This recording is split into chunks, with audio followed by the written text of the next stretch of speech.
going on, Irving ISD? It's time for episode 3 of The Digital Perspective. Let's get started. So today our topic is being impactful and empowered. We're talking about curriculum and those who use it. So let's take a look at our first question. So what is impactful learning? We went and interviewed some of our amazing staff here in Irving ISD, and here's what we had to say. Impactful learning is something that changes your thinking and stays with you for a very long time. Impactful learning leaves a lasting impression on students. So for RLA, we really believe that we want to expose students to literature that is a mirror, a window, and a sliding glass door. So a mirror where they see themselves, a window into new worlds, and a sliding glass door to new ideas. Impactful learning to me is the internalization of the information you've been given and being able to take that internalization and turn it into something actionable. So if we're talking about a learning takeaway that you had in an academic setting that was in a public school as a teacher, maybe that's something that makes its way, it should be something hopefully that makes its way to students. And for me, impactful learning is something that sticks with you long after you've heard it. I find myself thinking about books that I read a year ago. That's impactful to me. I'm thinking of lessons that I got when I was in high school that really made me question what's going on in my life and what do I want. Those are things that are impactful to me. They stayed with me for my entire life, and I use them all the time. Impactful learning can look like a lot of things in a social studies classroom, whether it's learning about 200-year-old history and how it relates to lives today, or it's looking at all of a series of events to just figure out how did we get here today. Impactful learning can happen in a social studies classroom, but I feel like it's most impactful when students really get to start looking at this system of government that we have, looking at the civics to see how the system is created a way for them to have a voice and how they can start implementing that and having that voice in the community that they live in. Impactful learning occurs when a teacher melds the real life stuff with what we're learning. And they use it with technology, they use it with hands-on activities, but it's something that makes the kid work for it, but also incorporate it into their real lives. I think the biggest pieces to building impactful learning in the classroom is to build that relationship with students. Also tap into their prior knowledge so they can make a connection to what they are learning.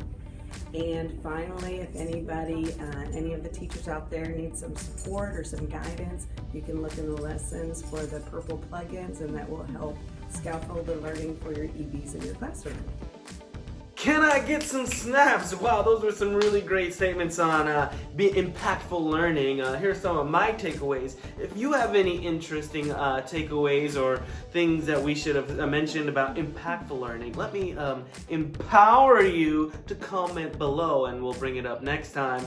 But speaking of empowerment, our next topic is empowerment to adapt our curriculum. You know, everybody is very unique, whether you're a student, a teacher, or some other staff member of Irving ISD.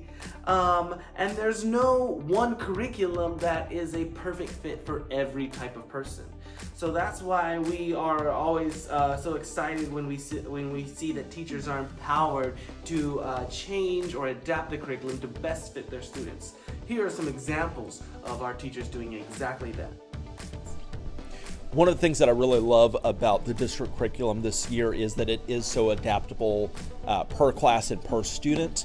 Zishan Khan, the head of our social studies curriculum department, was very clear from the very beginning that he was giving us some tools that we could use and that we can adjust those as necessary for each kid. So one of the big ways that I adapt and personalize the curriculum for each of my students is through how I present that, whether we do a read together or I have them partner up with each other when we have reading pieces. I'm also able to incorporate visuals or primary sources or other things that weren't strictly in the curriculum so that my students can have the best possible experience and learn precisely what they need to learn? I think it starts the first week of school and getting to know my students. So when I'm teaching something and I know they might not understand it, I use it to something that I know that my students like. If I know they like sports, they like soccer, hey, let me use the story from today to apply it. So that's one technique I use. And then also tweaking the lessons, so some poems might not pique their interest, and I know that. So I will apply it to maybe a rap song or a rap artist. And I do this on purpose, but I listen to the same music they listen to. But I always tell them, y'all probably don't know about Nicki Minaj, but that's the one I listen to and she said this. And they're like, so that works really well for me. So I think just really knowing my students, knowing my audience works for me, and then I'm able to tweak the lessons to work for them. Okay, I'm Ms. Hollister. I personalize the curriculum by relating it to real life events that happens in our kids' life, by getting them to make connections not only between two different texts, but also between text and their real life, and then how can they apply what they've learned from their life experience to what we're learning in class. For me, to personalize it to where it fits not each kid's needs, but usually classes. I'll see there's a struggle in one area more than the other. I'll just make sure, like, if they need more examples or me to model more, I do it. And for instance, we had a short constructed response, and I saw some kids got to sitting down. It was perfect, but maybe the grammar wasn't where it should be, so we're going to work more on vocabulary for that class. And then another class I had, they just need me to model more because they didn't get the claim evidence reasoning like we were shown a few times, so they just need a little more help. So for me, it's just seeing what each class needs and then hit those points so they can be at the same level, hopefully exceed it. So that's it. So the way that I personalize curriculum to meet my students' needs is I initially begin by looking at what all the curriculum has for me. So I analyze how the unit is laid out, and I make sure that I am aligning to the way that it's going to be assessed. So I look at all the materials for the upcoming unit ahead of time, and then I just pick out the things that I know my students are going to need from the materials available. So I personalize curriculum for my students' needs by providing them with a lot of visuals, opportunities for success, and trying to include opportunities for academic conversations. I personalize the curriculum by streamlining it for OneNote, so adapting resources to work with my OneNote Classroom digital notebook. I also use depth and complexity icons to scaffold up for my gifted and talented students, and we really rely on Socratic seminars and class discussion to dig deeper into the texts. I use the curriculum to determine what we teach, when we teach it, and then our individual students are what actually determine how we teach it, so that way we can get them to mastery. Oh, can you feel that energy? Thank you to all those teachers who shared their wonderful wisdom with us. I especially like what that last teacher said when she said how curriculum is the what and the when that we teach, but really knowing our students is the how. How are we going to teach it? By knowing our students. Man, that's some powerful stuff. Also, like next time you're in a PLC and you're designing your lesson, you're kind of getting things and working with your partners, think about, how can I make this an opportunity for success? Wow, strong stuff, strong stuff.